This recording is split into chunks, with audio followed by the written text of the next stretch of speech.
Dear learner, I welcome you in this MOOC course on Principles of Electrical Sciences. Myself, Dr. Sanjay Agrawal, Associate Professor in Electrical Engineering, School of Engineering and Technology, IGNOU, New Delhi. After the completion of this session, you will be able to understand why alternating voltages are represented by phasors, what is a phase, what is the phase difference, and how alternating quantities are added or subtracted. So first of all, we have to understand concept of phase and phase difference.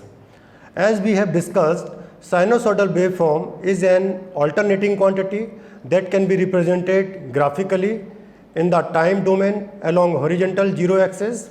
However, not all sinusoidal waveform will pass exactly through zero axis point at the same time, but may be shifted to the right or to the left of 0 degree by some value when compared to another sine wave. So, it is produce an angular shift or phase difference between the two sinusoidal waveform. Any sine wave that does not pass through 0 at t equal to 0 has a phase shift. The phase difference or phase shift, it is denoted by phi, is the angle in degree or radian that the waveform has shifted from certain reference point along the horizontal zero axis. Here you can see in the figure that is in phase. In phase it's called when phase angle is 0. And positive phase, that means there is some phase difference. It can be denoted as positive phi. So you can see in the second waveform, it can be written as am sine omega t plus phi. The negative phase can be written as if angle is minus phi. So this can be written as am sine omega t minus phi. In other words, phase shift is the lateral difference between two or more waveform along a common axis, and sinusoidal waveform of the same frequency can have phase difference. Now we have to understand when two sinusoidal waveform in phase. Let's consider that two alternating quantities such as voltage, it is denoted by small b, and current, small I, have the same frequency f in hertz, and the angular velocity omega must also be same. So at any instant in the time, we can say that the phase of voltage V will be the same as phase of the current I. The phase difference between two quantities of V and I will therefore be 0. So you can say this phi is equal to 0. Then the two alternating quantities V and I are said to be in phase. Now phase difference of a sinusoidal waveform.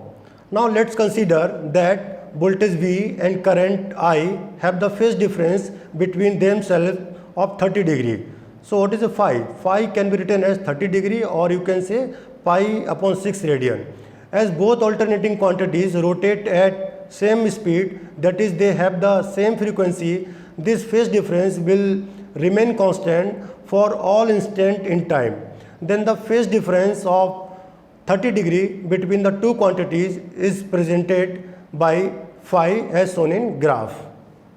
The two waveform have a lagging phase difference, so the expression for both the voltage and current can be given as voltage V can be written as Vm sin omega t, and current can be written as Im sin omega t minus theta, where Vm is the maximum value of the voltage and Im is the maximum value of the current. This theta shows the phase difference between voltage and current.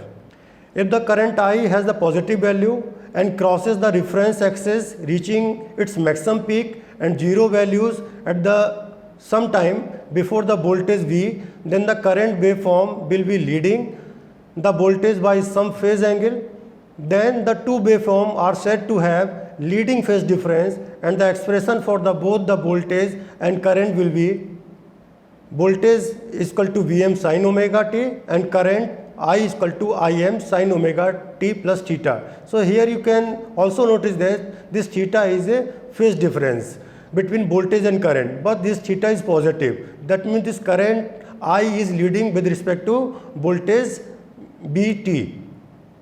Now we have to understand what is a phasor diagram and phasor algebra. Sinusoidal waveform of the same frequency can have phase difference between themselves Also the term lead and lag as well as in phase or out of the phase are commonly used to indicate the relationship of one waveform to the other with generalized sinusoidal expression given as at is equal to Im sin omega t plus minus phi, representing the sinusoidal in time domain form.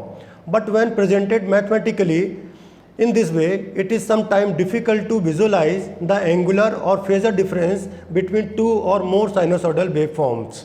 One way to overcome this problem is to represent sinusoidal graphically within the spatial or phasor domain form by using phasor diagram, and this is achieved by rotating vector method. Basically, a rotating vector, simply called a phasor, is a scaled line which length represent in AC quantity that has both magnitude, that is a peak amplitude, and direction, which is frozen at some point in time. A phasor is a vector that has an arrowhead at one end, which signifies partly the maximum value of the vector quantity or partly the end of the vector that rotates. Generally, vectors are assumed to pivot at one end around a fixed 0 point known as the point of origin, while the arrowed end representing the quantity freely rotates in anti-clockwise direction at angular velocity of one full revolution for every cycle. The anti-clockwise rotation of the vector is considered to be a positive rotation. Likewise, a clockwise rotation is considered to be a negative rotation. Here you can see in the waveform. The generalized mathematical expression to define these two sinusoidal quantity will be written as V is equal to Bm sin omega t, and It can be written as Im sin omega t minus phi. As I already told you that this phi shows the phase difference between these two quantities. And what are these two quantities? That is voltage and current. So here current is lagging with respect to the voltage with angle phi. The current I is lagging the voltage V by angle phi. In our example, above this is 30 degree. So the difference between two phasor representing the two sinusoidal quantities is angle phi, and resulting phasor diagram will be as shown in this figure.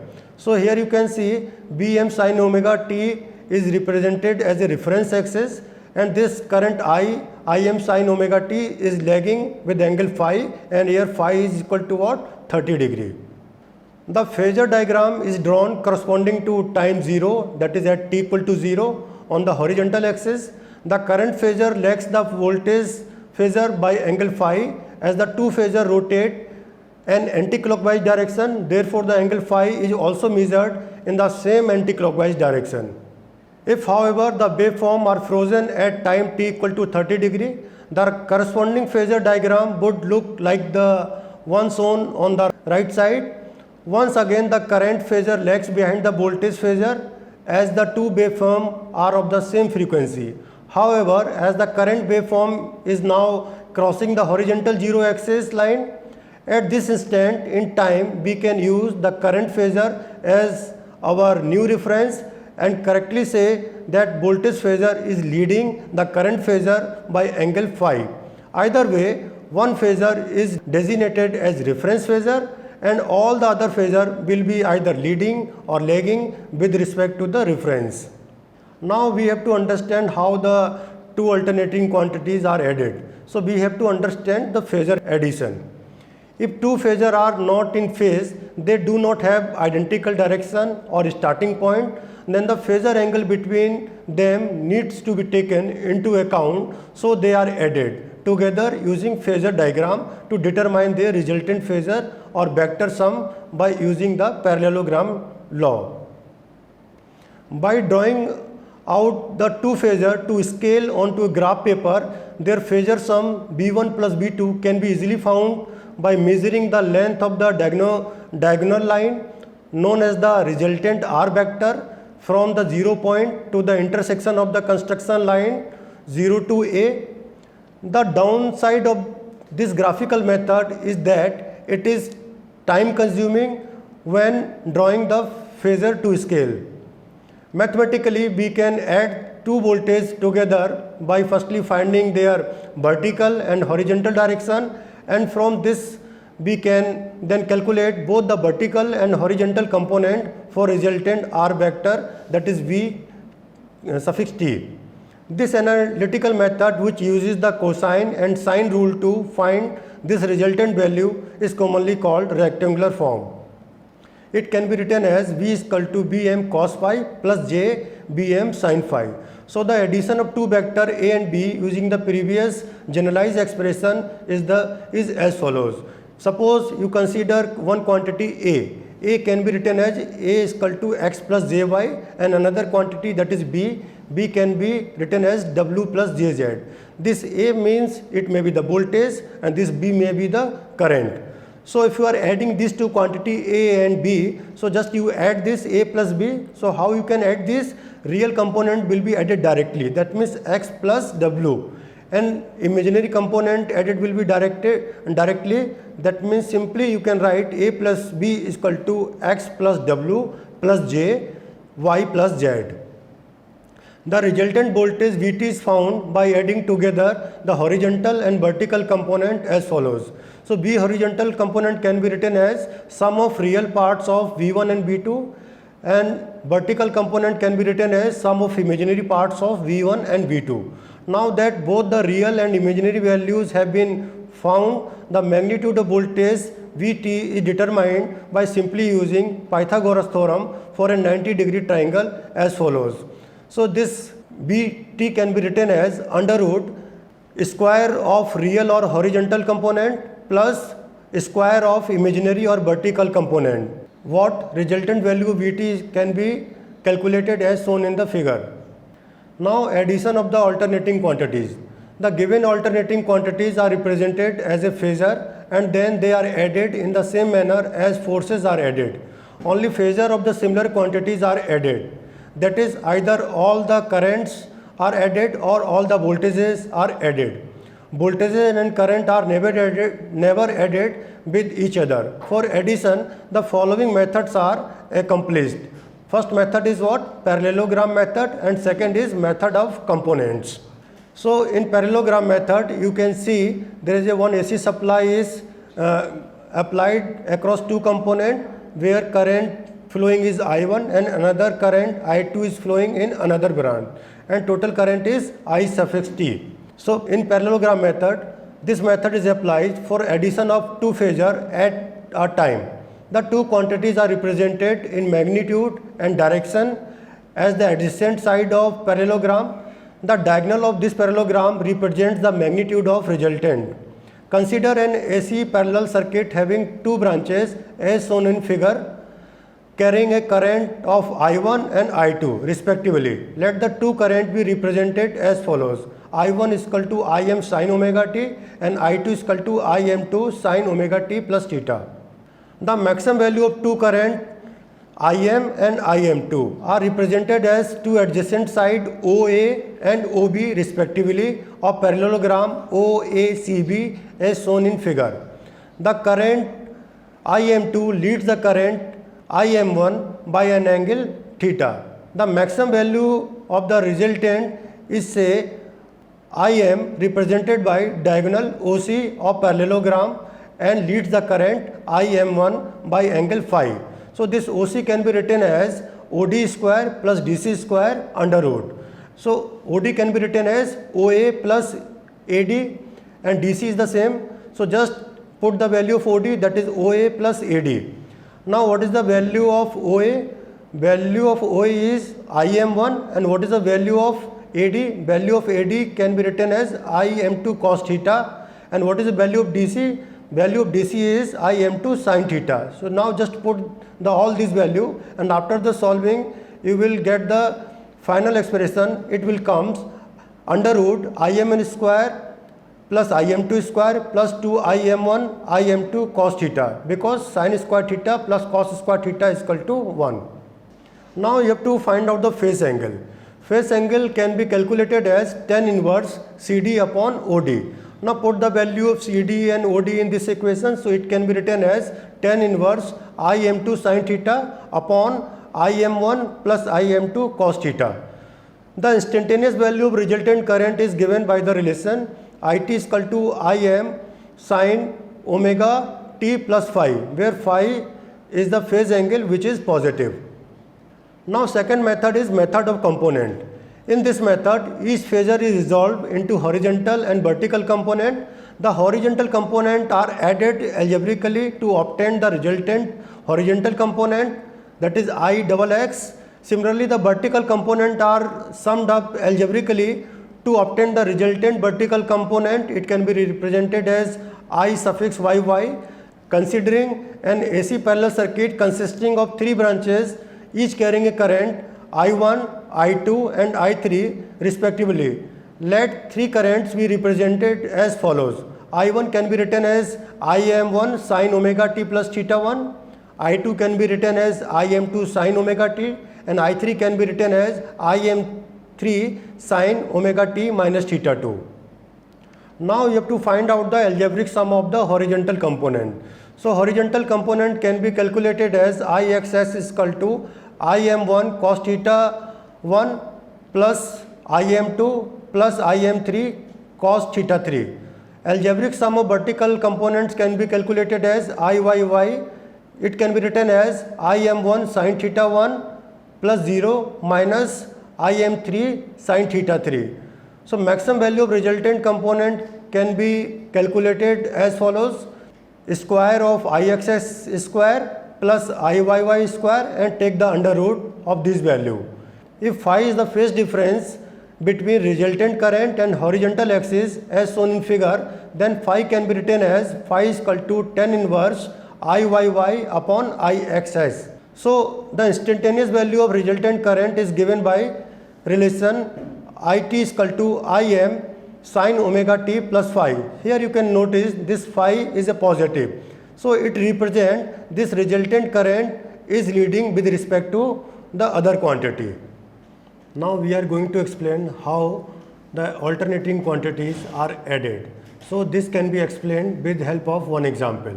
So we are taking 4 quantities. First quantity is V1 is equal to 100 sin 500t, where this 100 is the maximum value of V1.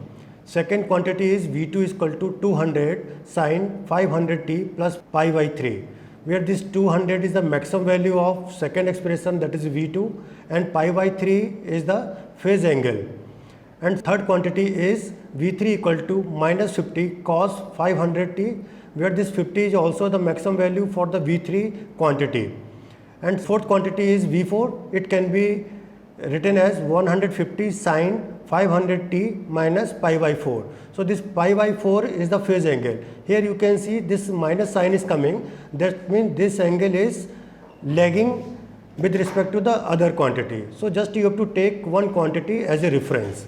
So here you can see in the phasor diagram. So this B1 is 100 sin 500t. So just you take this V1 as a reference point. So B1 is denoted as on horizontal axis, that is B1 is equal to 100 sin 500t. Now second quantity is what? 200 sin 500t plus pi by 3. So here you can see that means this B2 is leading with respect to B1 by angle pi by 3. So here you can see that B2 phasor is going anti-clockwise with respect to B1 by angle pi by 3. Now here you can notice that V3 is what? V3 is minus 50 cos 500t. That means you have to convert this cos into sine. So what you can do, just you write like this: B3 equal to minus 50 cos 500t. It can be written as minus 50 sine pi by 2 minus 500t. So this sine pi by 2 minus 500t is equal to cos 500t, right? So after the solving, what you can write, because this sine pi by 2 minus 500t can also be written as 500t minus pi by 2, then one negative sign will come outside. So already there is a one negative sign, so these two negative sign will be cancelled out. So final terms B3 will be equal to 50 sine 500t minus pi by 2. And what is the fourth phasor? That is B4. B4 is 150 sine 150t minus pi by 4. So in the phasor you can see that B3 is equal to what? 50 sine 500t minus pi by 2. That means B3 is lagging with respect to B1 with 90-degree angle. So it comes on the vertical axis downwards. Now here you can see B4 is equal to 150 sine 500t minus pi by 4. That means B4 is lagging with respect to B1 by angle pi by 4. So all the phasor voltage are shown in vector form in the given figure. Now resolving the phasor in horizontal axis. That means all the component V1, V2, B3, B4 you have to convert on horizontal axis and vertical axis. So because B1 is already in a horizontal axis, that means angle is 0. So you can write B1 is equal to B1 cos 0. Now you have to take that B2 phasor on a horizontal axis. So it can be written as B2 cos pi by 3, because angle between horizontal axis and B2 axis is pi by 3. So it can be written as B2 cos pi by 3. And for B3 the angle is what? Angle is 90 degree. So it can be written as B3 cos pi by 2. And B4, if you are taking on horizontal axis, it can be written as B4 cos pi by 4. So as you know, cos 0 is 1. So B1 cos 0 is what? 100. And B3 cos pi by 3, cos pi by 3 is equal to what? 0.5. So it can be written as 200 into 0.5. Similarly, B3 cos pi by 2 can be written as 50 into 0, and B4 cos pi by 4 can be written as 150 into 0.707. So after the solving this component B1 cos 0, B2 cos pi by 3, B3 cos pi by 2, B4 cos pi by 4, it comes 306.05 volt. Now you have to resolve all the component on the vertical axis also. So on vertical component it can be written as B1 sin 0 plus B2 sin pi by 3 minus B3 sin pi by 2 minus B4 sin pi by 4. So sin 0 is 0, so it is 100 into 0, it comes 0, and B2 sin pi by 3 can be written as 200 into 0.866. B3 sin pi by 2 can be written as 50 into 1. B4 sin pi by 4 can be written as 150 into 0.707. So after the solving, the value that you get on the vertical axis, it comes 17.15 volt. So now you have all the component on the horizontal axis, that is Bxx is equal to 306.05, and on vertical axis, that is Byy, it is 17.15 volt. Now you have to find out the resultant voltage. How you can calculate the resultant voltage? Just you apply the Pythagoras theorem. That means what you have to do? Just square the component of the horizontal axis and square the component of the vertical axis, and then you add and you take the under root of these two quantity. So just put the value of Bxx. Value of Bxx is what? 306.05, and value of Byy is what? 17.15. Square it and add this and take the under root. So it comes 306.53 volt. So now you have calculated the resultant voltage by the phasor method. Now you have to find the RMS value of this resultant voltage. How the resultant voltage can be calculated? Resultant voltage in RMS quantity, it can be written as B max divided by root 2. So you have already calculated the maximum value, that is 306.53 divided by under root. So it comes 216.75 volt. So dear learner, in this session we have discussed about the phase and phase difference. So in phase, what is a phase? The phase of an alternating quantity at an instant is defined as fractional part of a cycle through which quantity has advanced from a selected origin. It has less importance in practice actually. Now we have also understood what is a phase difference. The phase difference is the angular displacement between the maximum positive value of two alternating quantities having the same frequency is called the phase difference between them. Mathematically, it can be written as if I1 is equal to Im sin omega t and I2 is equal to Im2 sin omega t plus minus phi. So this phi is showing the phase difference. If it is written as Im2 sin omega t plus phi, that means this angle, that means this I2 current is leading with respect to current I1. If it is in negative phi, that means this Im2 current is lagging with respect to I1 current. Now another quantity that we have also discussed, that is a leading quantity, lagging quantity. What is a leading quantity? An alternating quantity that attains its positive maximum value prior to other is called leading quantity. And what is a lagging quantity? An alternating quantity that attains its positive maximum value after the other is called lagging quantity. And we have also understood phasor representation using RMS value. Phasor can be represented by using RMS value, but they do not generate sine wave of proper amplitude unless their lengths are increased by 2 times. At the same time, we have also discussed how alternating quantities are added or subtracted with help of the phasor diagram. Thank you very much.